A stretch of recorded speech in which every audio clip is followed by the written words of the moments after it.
the economic downturn and some of its consequences for Tasmanians, and particularly note the impact that's been felt by young people and by women. I was fortunate to be present for a presentation from economist Saul Estlake to the Youth Network of Tasmania, where he shared some data which I'd like to share with the House because it reflects on the fact that job losses have been relatively greater for women and young people, largely reflecting their representation in the hardest hit sectors.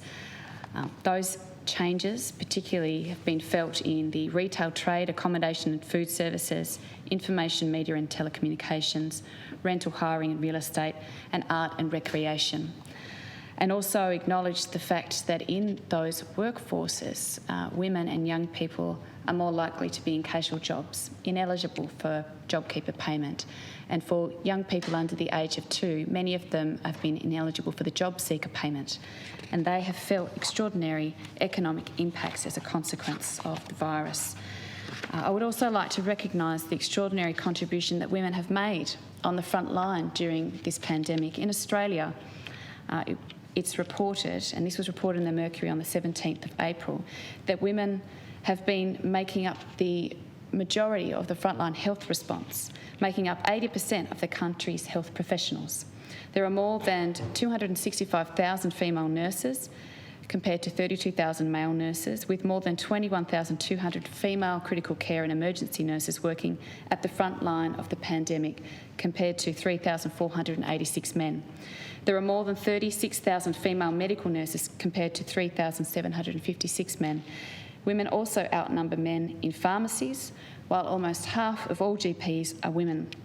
Of course, women were also at the front line in providing childcare, in cleaning and in teaching, and have done an extraordinary job. And it's a concern to see how they've been disproportionately impacted, and impacted worse as a consequence of the way our economy is structured. Madam Speaker, we need to make sure that we support women and young people as much as the rest of our community throughout this recovery. And this requires us to have an eye to how we can support those industries.